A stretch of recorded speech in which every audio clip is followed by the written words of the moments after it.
good morning. As we sit here today on International Women's Day, as we're recording this, what a delight to have with us Reverend Marta, the first boss of the Methodist Church in New South Wales and the ACT, first female boss. It's taken a while to get there, but I'm delighted we've happened. And joining me also is my great mate, Jioji Ravulo, the professor at Sydney Uni, a product of Western Sydney Uni, and one of the nicest fellows I know, understands the community. What we want to do today in the digital dialogue for Western Sydney Unfiltered is talk a bit about the role faith plays across Western Sydney particularly amongst its Pacifica communities. What are the prouder, most important parts of community across Western Sydney through its various elements? Tongan and Fijian communities represented by my two guests today, but also Samoans, such as New Guinea, Cook Islands, and the Maori. There is a large and proud community that makes up a large part of our region. So, welcome, Reverend Marta. Thank you so much. Thanks for having me, Christopher. It's great to be here. And Jioji. I've asked Jioji to jump in, and he'll hit you with a couple of Q&A too, so we get to know your story a little better. We'll try to forgive the fact you're based on the Northern Beaches for now, but we'll drag her a Manly supporter, and he'll support her by the end of the interview. But you come to this role with interesting backdrop in community. What do you want to make of it while you're in the job?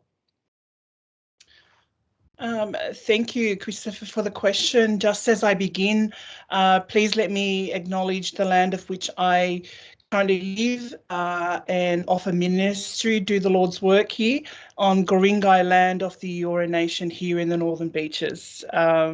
Christopher, look, I am an ordained minister within the Uniting Church. I have also been elected as the next moderator, which does not come into effect until April 2023.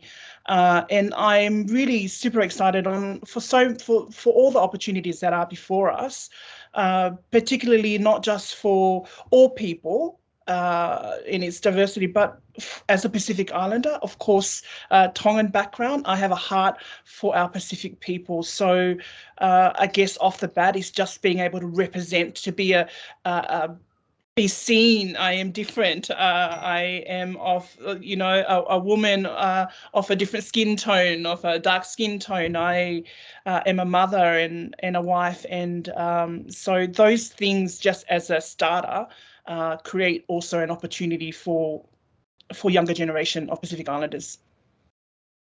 That's great. And you seem to bring a certain sense of entertainment to your ministry as well as ideology.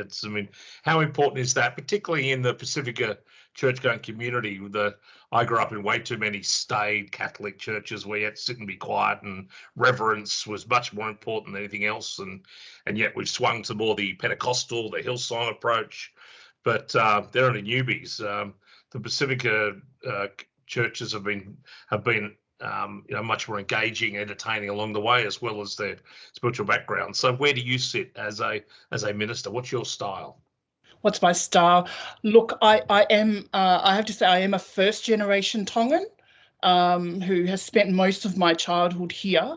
And so there has been certainly a respect for the traditional way of doing church, but also as a mum of a couple of young people, the contemporary and the evangelical approach to church and contemporary approach to ministry and church is certainly my area of comfort, so to speak, and certainly that's where I can able to engage with the younger generation of young people, particularly Pacific Islander. But having said that, if I can just backtrack a little bit, I think it's important that I share that I actually grew up in rural New South Wales. So I grew up in the Riverina.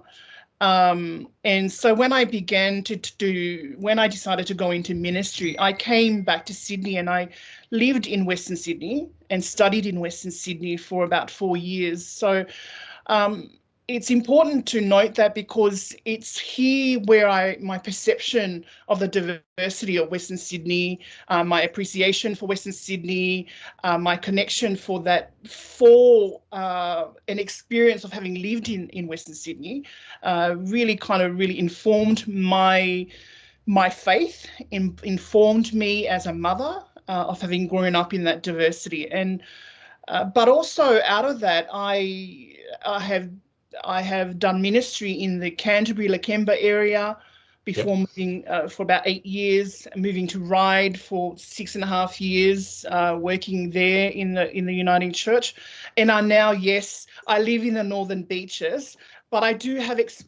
lived experiences in all of those different settings, and so yeah, to get back to faith, faith is a central part of who I am, and connecting with my own people of Pacific Islanders, but also all people. Let me ring Jioji in. The Reverend's a big deal, isn't she, mate? To be elected to this role, to be the next moderator of the Uniting Church. You've been a fan for a fair while. Did it surprise you, or just see it coming? Well, I was delighted to see the appointment, and also realise how much of a moment in time this is for us as Pacifica people here in Australia, but what this may also represent for diversity more broadly, to have someone like Reverend Mata lead the church, the Uniting Church, and also use her, she said, lived experience in her leadership. That will make a big difference. And I actually wanted to ask you that question, Rev, if I may. How has your time in Western Sydney helped you to form your broader goals and vision as a leader? Yep. Look, as a leader of a minority group, I understand what it feels like to be on the margins of my own community. When I was a single mother, I experienced that sense of being on the edge or being on the outcasts. And so I think for me, that has meant for me that my priority is always to stand with the marginalised.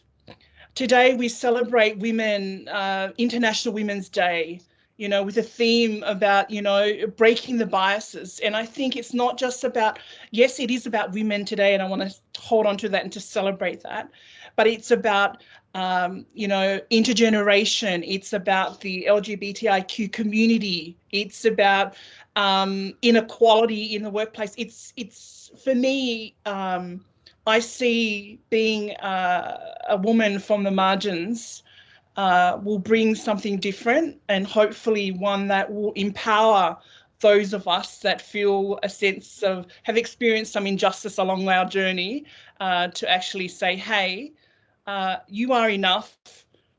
I'm going to be there for you, and I stand with you. So, yeah. Well, I think taking on some of those prejudices or biases we talk about. I mean, I don't know of many occasions when we general Sydney society have interviewed two members of the Pacifica community that weren't a couple of footballers, or necessarily outwardly famous for being a couple of footballers. I don't want to underestimate your footballing abilities, either of you, but to have academics,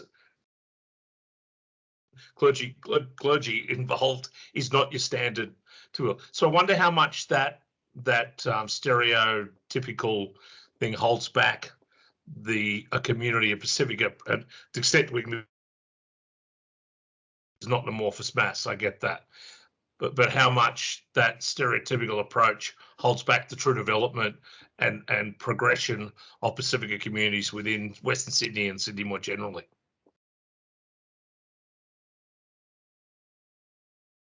Either of you can have a shot at that one. Yeah, I just wanted to say that the answer that you previously provided, Reverend, around that lived experience and knowing what it's like to be in the margins. Love, love, love. This is exactly why I'm excited about your leadership across the church, but not just in the church, across the broader community. Because I relate to that. And going to the question that you've just raised, Christopher, I think that's the key thing that we're also striving to achieve, is to show our Pacifica communities that you can excel, that you can move into so many different areas. Yes, we are seen in lots of different key areas like sporting and entertainment, but we can also achieve and excel in so many other areas as well. And so that's something that I'm hoping will continue to play out across my own visibility in different spaces. Yeah.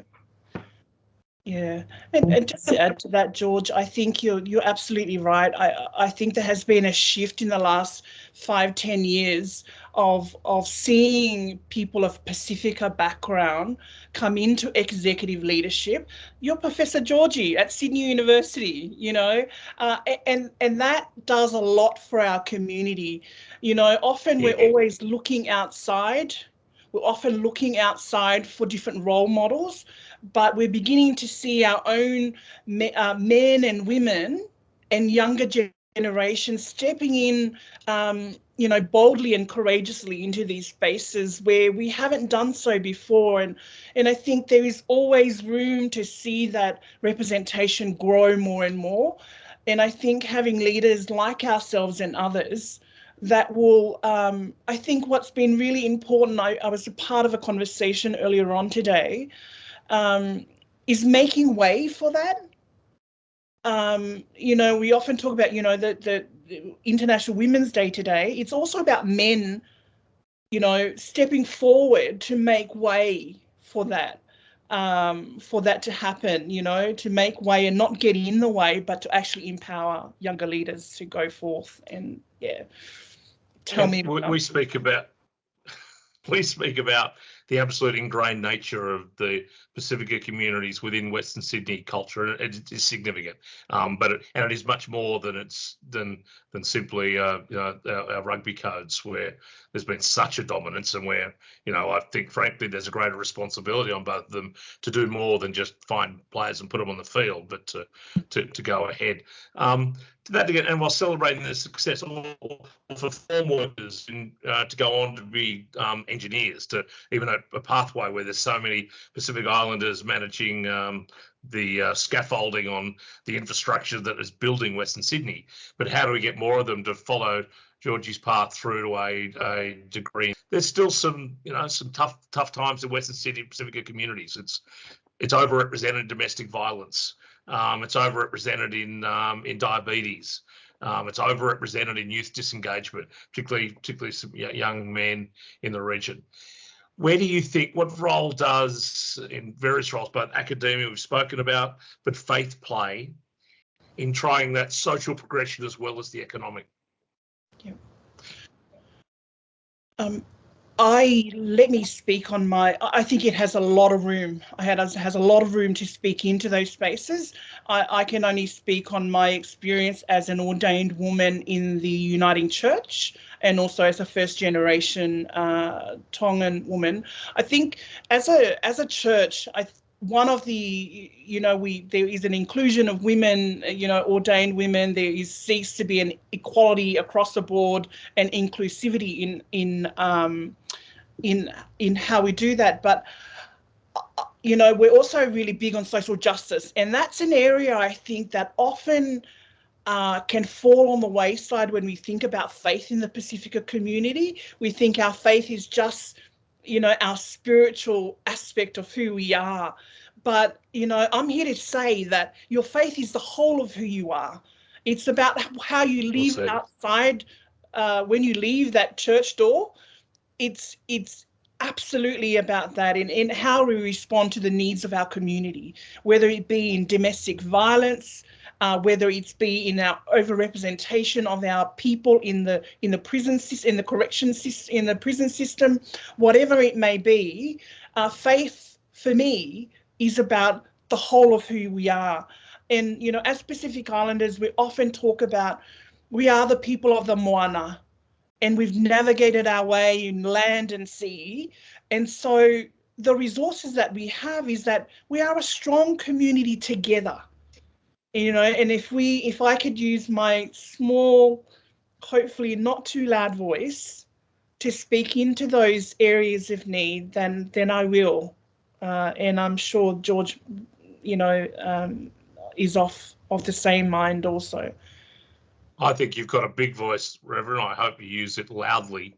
And George, do you, not out of resentment, but do you somehow marvel as I do that for some of the dysfunction, but it's particularly in my experience for young Pacifica men have had a tough time, and there's always lots of resources for young Indigenous men, as there should be, there should continue to be.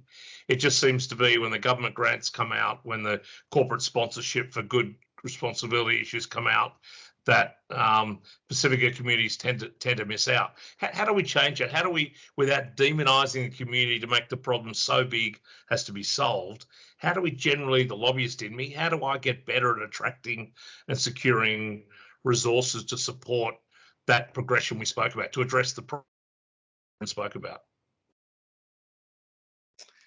Yeah, I think of it, a lot of it's about being able to have our voices heard and understood, to understand where we're coming from and what's happening in our realities.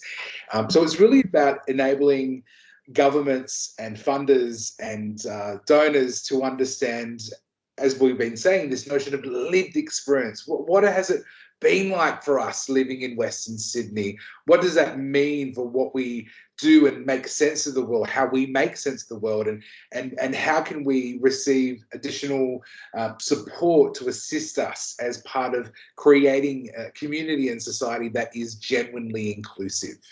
Yeah. Is one of the challenges there, and I'll put my lobbyist hat on as well, we talk about now Pacifica community, but there's a range of communities in there. It's almost like polite white society wants the one Martin Luther King to step up and say, I am the leader to all Pacifica communities we can engage with. While it's not an excuse, I think part of the reason is wanting a regional approach to a multi-community issue. The Fijian community has different issues to the Samoan community, et cetera. Is it reasonable for non-Pacifica communities to address it as a one sort of pan-islander issue, or is that just not going to cut it? You go, Reverend. Sure. I'm happy just to respond a little bit into this space. If I can use the COVID as an experience, I think Jioji and I have been a part, and George more so than I have been, part of a core Pacifica group network. And this was developed out of the need for the Pacifica people everywhere, but particularly out west during the COVID. And out of that, there was a resource that was developed, a COVID help toolkit that was developed specifically to help our people. It was done in language. It was, translated into the different languages so that it could really resource the contextual need of our people. But I share that because I think on our own we are quite unique, and we have our own uniqueness, whether we're Fijians, Tongans, Samoan, Cook Islander and other. But collectively as a group we are strong. So I think there will be instances where we will require to, name me for who I am as a Tongan, but there will be time when we need to be in collaboration with each other, because together we're stronger, right? Mm. And and I completely agree. That's really what I see from a broader societal, not just for Pacifica, but from a societal point of view. It's about how do we create a sense of collaboration for everyone, for non-Indigenous and Indigenous people, to see that we all share the same space. And it's about creating opportunities for us to have a dialogue that is collective, collaborative and collegial. Those three C words for me are very intentional. And I think it's really us coming together. And a lot of my work is also on this notion of decolonizing spaces, this idea of meaningfully including Indigenous perspectives in the way in which we do things around here. And decoloniality involves everyone, not just Indigenous communities. So everyone needs to be part of a shared conversation to ensure that inclusion can occur. Jioji, maybe next time we get together, we can have a deeper conversation around decolonising in the context of religion going in, Western religions. I remember sitting beautifully in a church in Fiji on holiday, and popping in the local community on a Sunday and then being thanked for being the white people being there because you brought Jesus to it. I'm thinking, I've just been accused of colonisation that I know it didn't sit there comfortably with me. But look, that's a deeper subject which we should go for round 2. It's a fascinating one. Conscious of time. Maybe one last question to the Rev as we go forward. One of the other big issues I know you're bringing is address the concept of COVID hesitancy or vaccination hesitancy. It's been a big issue. It continues. It's a clash of contemporary society, spirituality, whatever. Reality is we're going to be in an ongoing world of pandemic in some way, and social inclusion is much harder when you're physically excluded from it. Where do you think this sits as we maybe come out of the first big burst of COVID within your community? Yeah. I was going to quote the Laughing Samoans and say, thank you for the question. Look, about 6 months ago, this was the area of priority, right? And because the percentage of Pacific Islanders being vaccinated were quite low. And so it became a priority for me and many others from the Pacifica background to actually stand up, use our voice, use our faces, whether it be to share videos about about the need for people to get vaccinated, and they were shared in different platforms in the health Facebook page in the New South Wales Multicultural Department. And I think that these, whatever the need is, I think we need to step into those spaces and be utilised for our community in ways that are helpful. And there has been different theologies, different approaches that have come out that actually, had discouraged people from getting vaccinated. I say no. There is nothing in our faith. Our faith is about ensuring that we are safe, that we're loving our neighbours, that we're caring for one another as best we can. And so that's the talk that I'll talk and hopefully walk. Wonderful. Signing off, I'd like to thank Reverend Marta, the incoming moderator for the Uniting Church. May you use your mellifluous and compelling voice to help the Pacifica communities of Western Sydney play a role more deserving when they have played in. They are a large and proud part of our community. We'd like to help you have their voice heard more powerfully. And speaking of powerful voices, Professor Jioji Ravulo, my co-conspirator from Sydney Uni and Western Sydney Uni before, and a member of the Dialogue's Collaborative Leadership Program, the future leadership cohort of the entire region, and the holder of the best head of hair in the entire program. Thank you both for your time today. May we continue to take forward the Moana people to the respectful place they fully deserve as leaders of our very proud Western Sydney. And may they help the Eels win the premiership this year, finally. Say a prayer for the Eels, please, Rev. We need it. Will do, definitely. Thank you so much for having me. Yeah, hope to be back on some other time. Thanks for your time. Thanks, Christopher. Thanks, Marta. Yeah, brothers, malo apito.